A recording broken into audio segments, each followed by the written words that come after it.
Good morning सर्व विद्यार्थ्यांचं स्वागत। आज आपल्याला भूगोलाचा पुढचा पाठ अभ्यासायचा आहे आणि आपल्या भूगोलाचा चौथा पाठ आहे हवेचा दाब। यापूर्वी आपण भूगोलाचे 3 पाठ पाहिले, जसं भरती ओटीचा पाठ पाहिला, ग्रहणांचा पाठ पाहिला किंवा ऋतूंची निर्मिती कशी होती तो पहिला पाठ होता।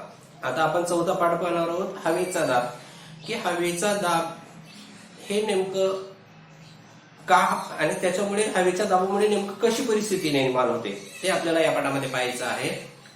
हवेच्या दाबामध्ये पहिला मुद्दा आहे थोडे आठवूया। थोडे आठवूया मध्ये असं म्हटलेलं आहे की आपल्याला 7वी मध्ये विज्ञानाचा तिसरा पाठ, सायन्सचा तिसरा पाठ दिलेले हवेविषयी, की हवा एक नैसर्गिक संपत्ती आणि त्यामध्ये अशी माहिती दिलेली आहे, असा एक प्रयोग केलेला आहे की जर आपण हवेला म्हणजे त्या फुग्याला एक फुगा घेतला आणि त्या फुग्याला जर कधी त्याच्यामध्ये हवा भरली आणि हवा भरल्यानंतर मग त्याचं वजन जर मोजलं तर त्याचं वजन जास्त भरतं आणि त्या फुग्यामधलं वजन हवा जर काढून घेतली आणि त्याचं जर वजन मोजलं तर ते वजन कमी भरतं। मग पुढचा मुद्दा असा भौगोलिक स्पष्टीकरणामध्ये असं म्हटलेलं आहे की जर आपण फुग्यामध्ये हवा भरली तर त्या फुग्याचं वजन जास्त होऊन जातं आणि फुग्यामधली हवा काढून घेतली आणि त्याचं वजन जर मोजलं तर ते वजन कमी असतं। तुम्ही घरी असा प्रयोग करू शकता।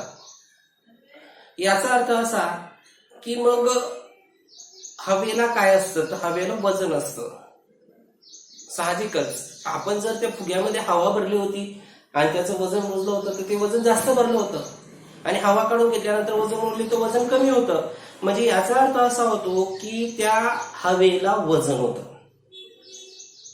ज्या फुग्यामध्ये आपण हवा भरली, ज्या बाजूला तो फुगा ठेवला ती बाजू त्या ठिकाणी दाबली गेली, हवेमुळे दाबली गेली।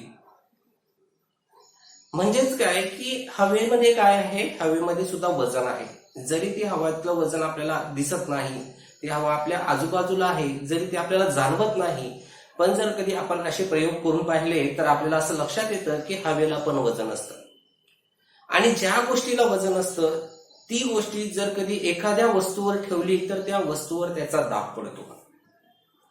ज्या गोष्टीला वजन असतं ती जर वस्तू एखाद्या वस्तूवर ठेवली, उदाहरणार्थ आपलं वजन, आपण जर कधी जमिनीवर चालत असो तर जमिनीवर दाब पडेल। आपण जर एखाद्या वस्तूवर चालत असेल तर त्या वस्तूवर दाब पडेल। एखादी गादी असेल त्याच्यावर आपण जर चालत असू तर त्याच्यावर दाब पडेल। तुम्ही कशावरही चाला, जर तुम्ही एखादी अवजड वस्तू, एखादी वजनदार वस्तू घेतली आणि ती वस्तू जर एखाद्या नरम वस्तूवर ठेवली तर ती नरम वस्तू खाली त्या ठिकाणी लपेल, कारण त्या वस्तूचा त्या वस्तूवर दाब पडला। म्हणजे ज्या वस्तूला वजन असतं, ज्या गोष्टीला वजन असतं त्या गोष्टीचा दुसऱ्या वस्तूवर ठेवल्यानंतर त्याच्यावर दाब पडतो। मग आता आपण त्या प्रयोगामध्ये असं शिकलो की हवेला पण दाब असतो, मग हवेला पण वजन असतं, मग हवेच्या वजनामुळे जमिनीवर दाब पडतो का? तर साहजिकच की ज्या वस्तूला वजन असतं ती वस्तू जर दुसऱ्या वस्तूवर ठेवली तर ती वस्तूवर काय पडतो, दाब पडतो। मग हवेला वजन आहे आणि हवेला वजन असल्यामुळे त्या वजनदार हवेचा जमिनीवर काय पडतो, दाब पडतो। ती जी हवा आहे जी जमिनीलगत किंवा वरती वातावरणामध्ये आहे ती हवेच्या जमिनीवर काय पडत असेल, दाब पडत असेल। आणि या दाबामुळेच, हवेच्या दाबामुळे मग निसर्गामध्ये 2 घटना होतात। तुम्हाला एका वाक्यात उत्तर त्यामध्ये विचारलं जातं की हवेच्या दाबामुळे भूपृष्ठावर, हवेच्या वजनामुळे भूपृष्ठावर दाब पडतो आणि त्याच्यामुळे कोणती परिस्थिती निर्मिती होते, तर त्यामुळे वादळ निर्माण होऊ शकतात। काय निर्माण होऊ शकतात? वादळ निर्माण होऊ शकतात किंवा त्यामुळे पर्जन्याची परिस्थिती निर्मिती होते। काय काय निर्मिती होते? वादळ निर्मिती होते आणि पर्जन्याची परिस्थिती निर्मिती होत असते। नंतर अशा अनेक घडामोडी त्यामुळे होतात। मग आपल्याला आता 2-3 पॉइंट्स दिलेले आहेत की हवेच्या दाबामुळे काय काय, कशी कशी परिस्थिती निर्माण होते। तर पृथ्वीवर हवेचा दाब सर्वत्र सारखा नसतो, एक लक्षात घ्या। पृथ्वीवर हवेचा दाब सर्वत्र सारखा नसतो।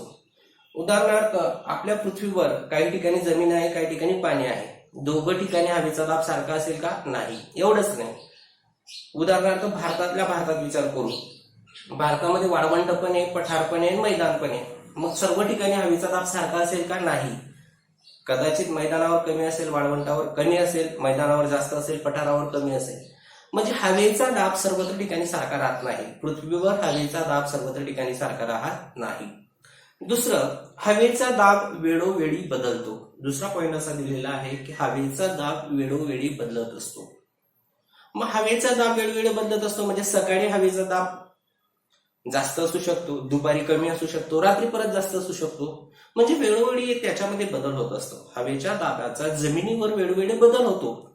म्हणजे कधी जास्त असतो, कधी कमी असतो.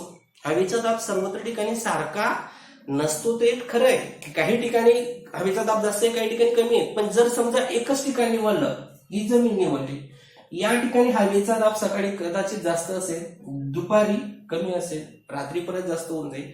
म्हणजे वेळोवेळी त्याच्यामध्ये बदल होत जाईल. नंतर तिसरा पॉईंट असा दिलेला आहे की प्रदेशाची उंची, तापमान आणि बाष्पाचे प्रमाण यानुसार हवेच्या दाबामध्ये काय होत जातो? फरक पडत जातो. तापमानाचा हवेच्या दाबावर फरक पडतो, प्रदेशाच्या उंचीचा हवेच्या दाबावर फरक पडतो, किंवा बाष्पाचं प्रमाण यामुळे सुद्धा हवेच्या दाबावर फरक पडत असतो. आता आपल्याला पुढचा मुद्दा शिकायचा आहे की प्रदेशाची उंची व हवेचा दाबाचा काय परिणाम असतो. प्रदेशाची उंची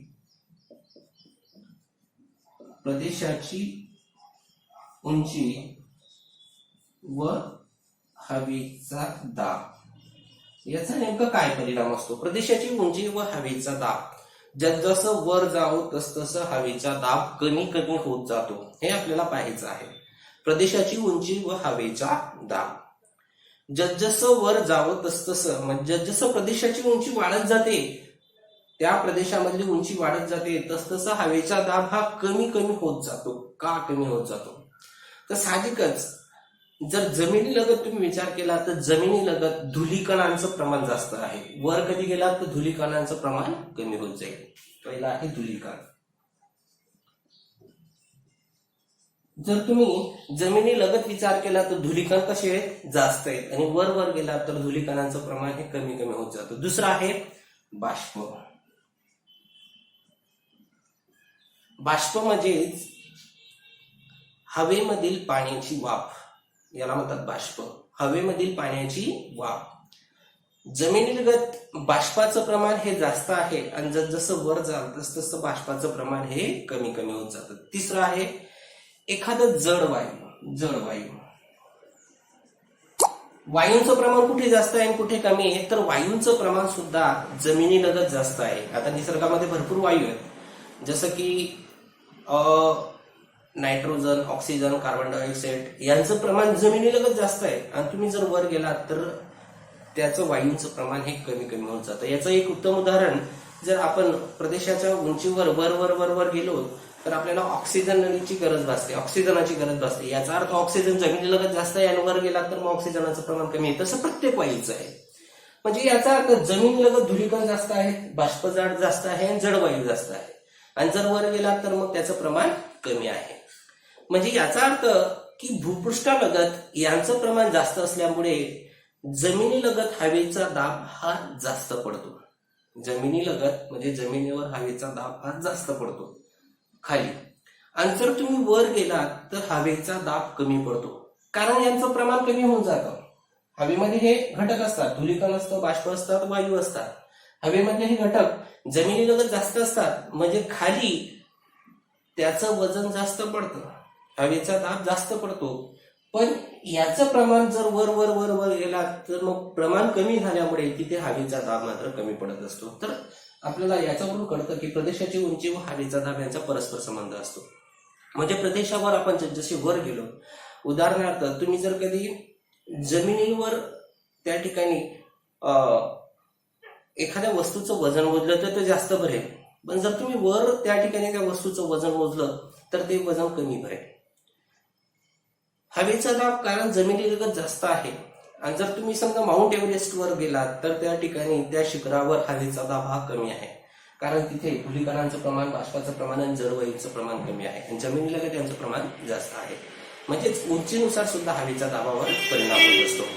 आता आपल्याला पाहायचं आहे हवेचा तापमान व हवेचा दाब. जसं आपण प्रदेशाची उंची व हवेचा दाब पाहिला, जसजसं वर गेलं तसतसं हवेचा दाब कमी कमी होत गेला. का? कारण की जमिनीला त्या वायूंचं प्रमाण जास्त होतं आणि वर वायूंचं प्रमाण कमी होतं, म्हणून हवेचा दाब जमिनीलगत जास्त आहे आणि प्रदेशाच्या उंचीनुसार हवेचा दाब हा कमी कमी होत जातो. तर इथे बघायचं आहे आपल्याला हवेचे तापमान व हवेचा दाब. हवेचे तापमान व हवेचा दाब यासाठी तुम्हाला त्यांनी एक प्रयोग करायला लावलेला आहे. तो प्रयोग आकाशकंदिलाचा आहे की तुम्ही एक हवेत उंच जाण्यासाठी वापरला जात असलेला आकाशकंदील घ्या. तुम्ही पाहिलं असेल कदाचित की आकाशामध्ये एक कंदील उडताना पतंगासारखा रात्री उडताना दिसतो आणि त्याच्यामध्ये मेणबत्ती पेटलेली असते, तो आकाशकंदील असतो. मग तसा तुम्ही आकाशकंदील घ्या. आकाशकंदीला आता त्या पॅकेटामध्ये जो पॅक असतो तो आकाशकंदील, त्या पॅकेटावर सूचना लिहिलेल्या असतात की कशा प्रकारे उघडायचा, कशा प्रकारे मेणबत्ती पेटवायची वगैरे त्या ठिकाणी सूचना वाटलेल्या असतात. त्या सूचनेप्रमाणे ते पॉकेट तुम्हाला खोलायचं आहे. तुम्ही हा एकट्याने प्रयोग करून पाहायचा नाही. तुमचे पालक असतील किंवा एखादा शिक्षक असेल त्याला सोबत घेऊन तो प्रयोग करून बघायचा आहे. मग जेव्हा तुम्ही तो आकाशकंदील त्या ठिकाणी उघडला तर त्या आकाशकंदीला 5 मीटर लांबीची एक दोरी बांधायला लावलेली आहे. तुम्ही कितीही मीटर लांबीची दोरी बांधू शकतात. आणि दोरी बांधल्यानंतर मग त्या कंदील पूर्ण उघडल्यानंतर त्याच्यामध्ये मेणबत्ती पेटवा आणि मेणबत्ती पेटल्यानंतर मग त्याचं निरीक्षण केलं. तर निरीक्षण केल्यानंतर मग काय होईल की सुरुवातीला मेणबत्ती पेटेल आणि मेणबत्ती पेटल्यानंतर हळूहळू तो आकाशकंदील वर वर वर वर जाऊ लागेल आणि वर गेल्यानंतर मग तुम्ही काही टाइमापर्यंत त्याचं निरीक्षण करायचं आहे आणि नंतर त्या दोरीने तो आकाशकंदील परत खाली घेऊन यायचा आहे, ओढून घ्यायचा आहे त्याला. आणि मग तुम्हाला चर्चा करायला लावलेली आहे की हा आकाशकंदील वर का गेला. आणि नंतर मग जर कधी वर गेल्यानंतर तिथे मेणबत्ती विझून गेली असती, ती मेणबत्ती भिजली असती तर मग त्याच्यावर काय परिणाम झाला असता. तर साहजिकच आपल्याला असं लक्षात येतं की तो आकाशकंदील वर का गेला. असा प्रयोग जर तुम्ही करून पाहिला तर तुम्हाला कळेल की ज्या ठिकाणी तुम्ही मेणबत्ती पेटवली त्या मेणबत्ती पेटवल्यानंतर त्या आकाशकंदील मधली जी हवा आहे ती हवा त्या ठिकाणी उष्णतेमुळे त्या मेणबत्तीमुळे ती प्रसरण पावली. ती हवा काय झाली, प्रसरण पावली. आणि प्रसरण पावल्यानंतर मग त्या हवेचं वजन कमी होऊन गेलं आणि हवेचं वजन कमी झाल्यानंतर मग तो आकाशकंदील त्याचा वर वर वर वर जाऊ लागला.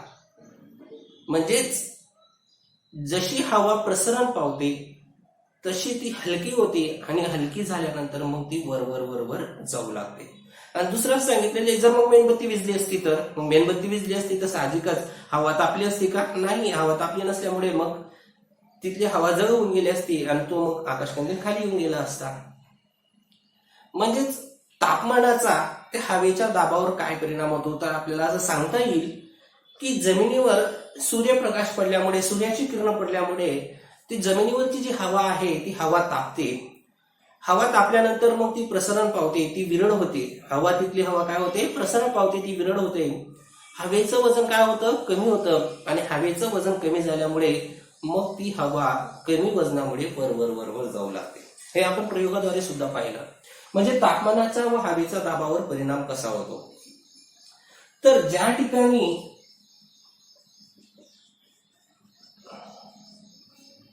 तापमान जास्त असेल, ज्या ठिकाणी तापमान जास्त असेल त्या ठिकाणी हवेचा दाब कमी असतो. ज्या ठिकाणी तापमान जास्त असते त्या ठिकाणी हवेचा दाब कमी असतो. यांचा सहसंबंध आपण कसा तर पाहिलं की सूर्यकिरणामुळे जमिनीवरची हवा तापते, तापल्यानंतर ती प्रसरण पावते, तिचं वजन कमी होतं आणि वजन कमी झाल्यामुळे ती हलकी झाल्यामुळे ती हवा वर वर वर वर जाऊ लागते. म्हणजे तापमानाचा आणि हवेचा दाबाचा काही संबंध आहे का तर त्यांचा खूप जवळचा संबंध आहे. तापमानामुळे हवेचा जो दाब आहे तो हवेचा दाब कमी होऊन जातो जर जास्त तापमान असेल, आणि कमी तापमान असेल तर हवेचा दाब जास्त होऊन जातो. उलटी प्रक्रिया आहे. तापमान जास्त हवेचा दाब कमी, तापमान कमी हवेचा दाब जास्त. कारण तापमान जास्त असल्यामुळे तिथली जी हवा आहे, जमिनीवरची हवा आहे ती प्रसरण पावली आणि प्रसरण पावल्यानंतर मग तिचं वजन कमी झाल्यामुळे मग ती वर वर वर वर जाऊ लागली. आणि त्यामुळे मग आपल्या पृथ्वीवर 2 घटक निर्माण होतात, तापमान पट्टी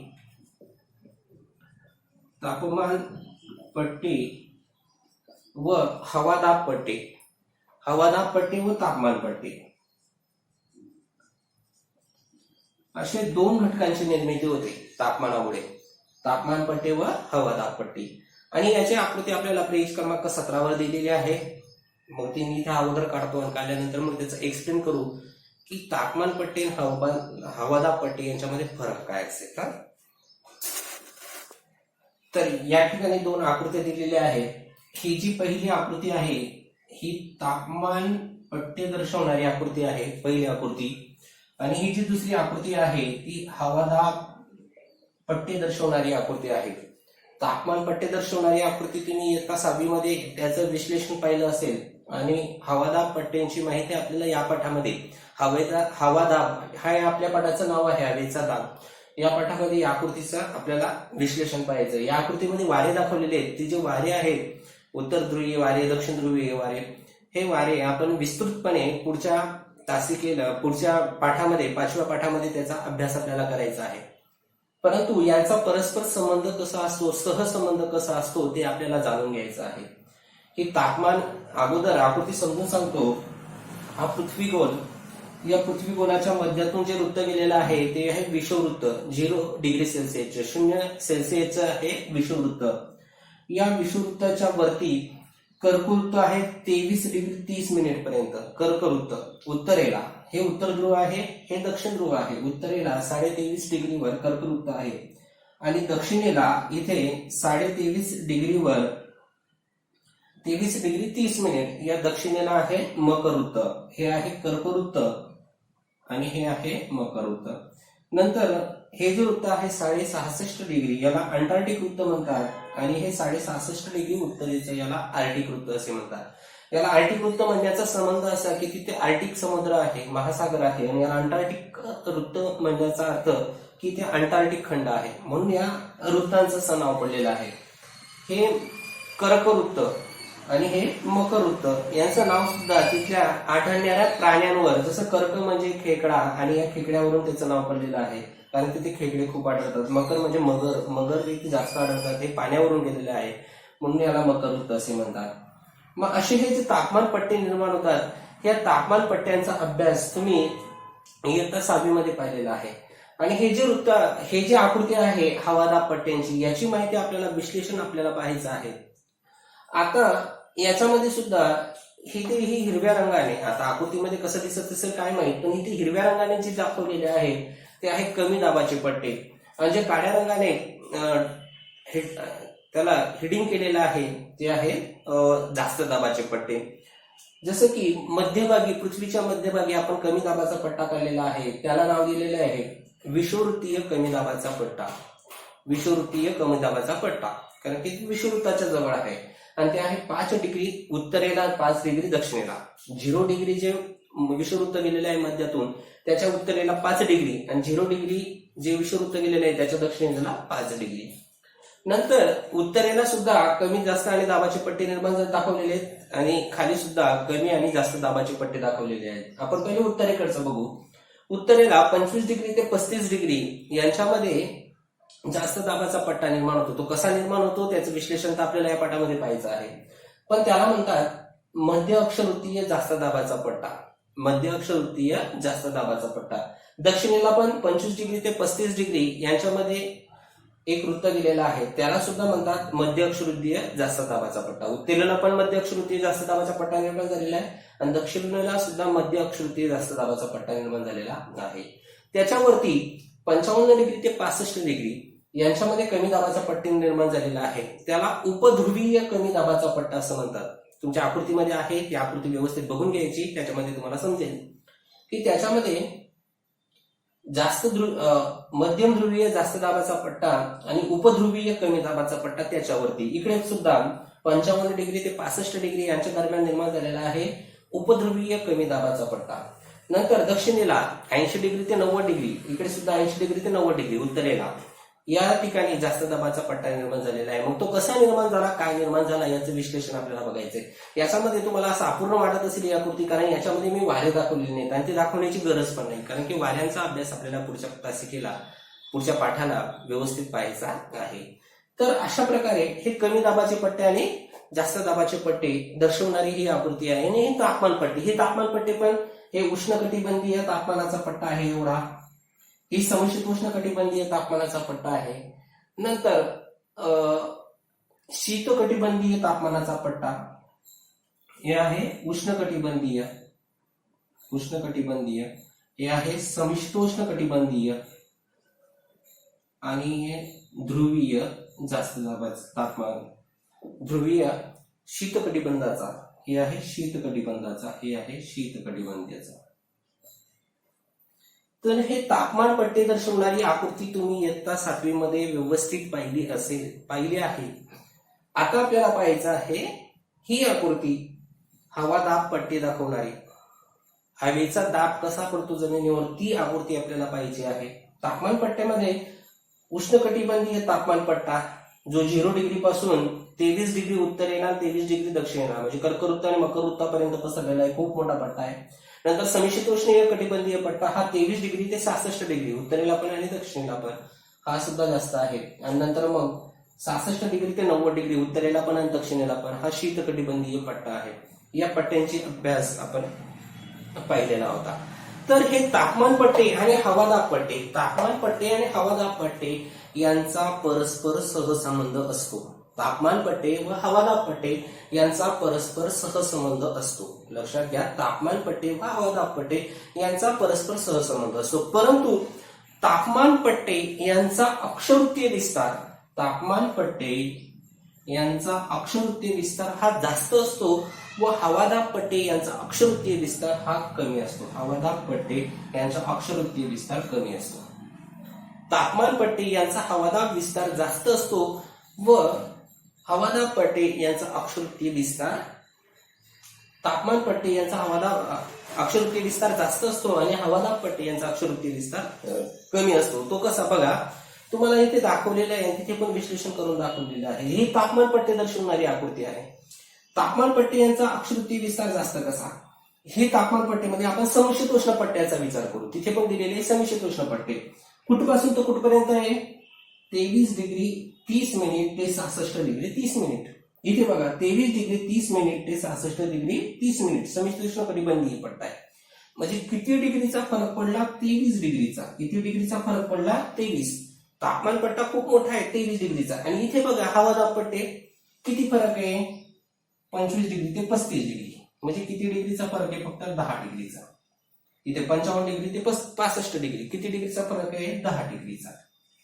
इथे आपण उष्णकटिबंधीय पट्टा बघू, 0 डिग्री पासून 23 पर्यंत इकडे आणि 0 डिग्री पासून दक्षिण पर्यंत 23 डिग्री पर्यंत. हा पट्टा तर खूपच मोठा आहे. मग 23 आणि 23 66 डिग्रीचा फरक आहे इथे. पण इथे कोणताही विचार करा, उत्तरेकडे 5 दक्षिणेकडे 5, 10 डिग्रीचा फरक. 25 ते 35 10 डिग्रीचा फरक, 55 ते 65 10 डिग्रीचा फरक, 80 ते 90 10 डिग्रीचा फरक.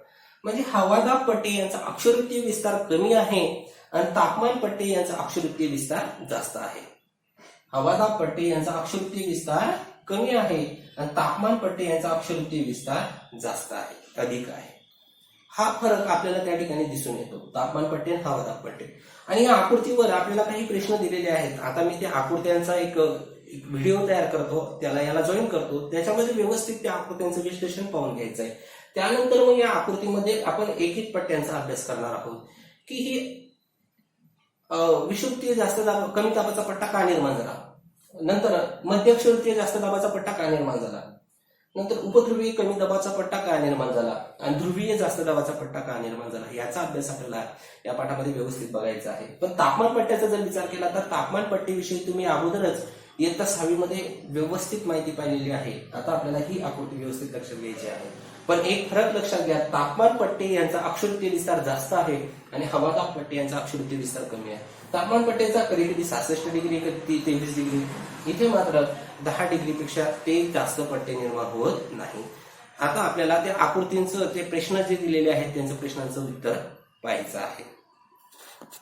तर आपण या ठिकाणी पाहू शकतात की या ठिकाणी 2 प्रकारच्या आकृत्या आहेत. एक आहे पृथ्वीवरील हवादाब पट्टी व ग्रहीय वारी आणि दुसरे आहे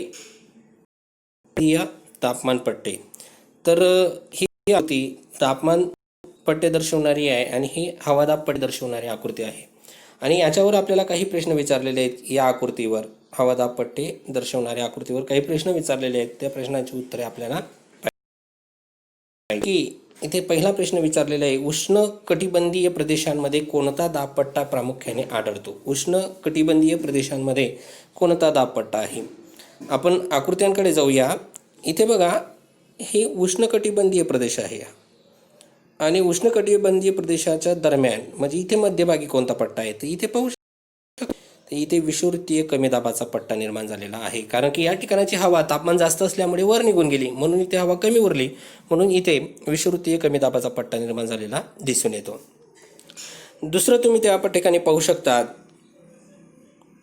दुसरा प्रश्न की ध्रुवीय वाऱ्यांची निर्मिती कोणत्या दाबपट्ट्यांशी निगडीत आहे व ते कोणत्या कटिबंधात येतात? ध्रुवीय वाऱ्यांची निर्मिती कोणत्या दाबपट्ट्यांशी निगडीत आहे व त्या कोणत्या कटिबंधात येतात? ध्रुवीय वाऱ्यांची निर्मिती. आता इथे ध्रुवीय वारे पाहू शकतात तुम्ही. ध्रुवीय वारे हे आहेत इथे दर्शवणारे, आणि ध्रुवीय वारे कोणत्या कटिबंधाशी निगडीत आहेत? तर शीत कटिबंधाशी निगडीत आहेत. ध्रुवीय वारे इथे शीत कटिबंधीय प्रदेश आहे इथे, आणि हे ध्रुवीय वारे आहेत. तर ध्रुवीय वारे शीत कटिबंधाशी निगडीत आहेत व ते कोणत्या कटिबंधात येतात? तर मग कोणत्या कटिबंधात येतात जर तुम्ही पाहिलं तर हे मध्य इथले ध्रुवीय वारे, शीत कटिबंधातले वारे समशीतोष्ण कटिबंधामध्ये जाताना दिसून येतात. इथे दाखवलेलं आहे, इथे आणि इथे. तर हे समशीतोष्ण कटिबंधाकडे येताना दिसून येतात ध्रुवीय वारे. पुढचा प्रश्न विचारलेला आहे, उष्णकटिबंधीय प्रदेशात हवेचा दाब कमी असण्याचे कारण कोणते? उष्णकटिबंधीय प्रदेशात हवेचा दाब कमी असण्याचे कारण कोणते? आता हे उष्णकटिबंधीय प्रदेश आहे, मग इथे हवेचा दाब कमी का आहे असं त्यांनी विचारलेलं आहे. तर साहजिकच उष्णकटिबंधीय प्रदेशामध्ये तापमान जास्त असल्यामुळे इथली हवा प्रसरण पावते, वर जाते, म्हणून त्या ठिकाणी तापमान कमी होताना आपल्याला दिसून येतं. म्हणून इथे कमी दाबाचा पट्टा निर्माण झालेला आहे. कारण इथली हवा कुठे गेली? मग तापमान जास्त असल्यामुळे वजन कमी झालं आणि तिथली हवा मग आकाशात निघून गेली. आकाशात निघून गेल्यामुळे मग तिथे तापमान पट्टे कमी असलेला, हवादाब पट्टे कमी असलेले दिसून येतात. पुढचं आहे, समशीतोष्ण कटिबंधातून वाहणारे वारे कोणत्या दाबपट्ट्यांशी संबंधित आहे? समशीतोष्ण कटिबंधातून वाहणारे वारे कोणत्या दाबपट्ट्यांशी संबंधित आहे? आता हे समशीतोष्ण कटिबंधीय आणि समशीतोष्ण कटिबंधीय वारे हे कोणत्या दाबपट्ट्याशी संबंधित आहेत? तर हे जास्त दाबाचे पट्टे असल्यामुळे हे कमी दाबाच्या पट्ट्याकडे तिथले वारे जातात. कमी दाबाच्या पट्ट्याकडे तिथले वारे जाताना दिसून येतात जास्त दाबाचे पट्टे असल्यामुळे. आणि शेवटचा प्रश्न आहे, कमी दाबाचे पट्टे कोणत्या अक्षरवृत्ता दरम्यान आहे? कमी दाबाची पट्टी कोणत्या अक्षरवृत्ता दरम्यान आहे? तर हे कमी दाबाचे पट्टे आहेत, हे मध्य अक्षरवृत्तामध्ये पण आहेत किंवा उपध्रुवामध्ये पण आपल्याला दिसून येतात. कमी दाबाचे पट्टे हे उपध्रुवामध्ये सुद्धा आपल्याला दिसून येतात. तर अशा प्रकारे ही आकृती आहे.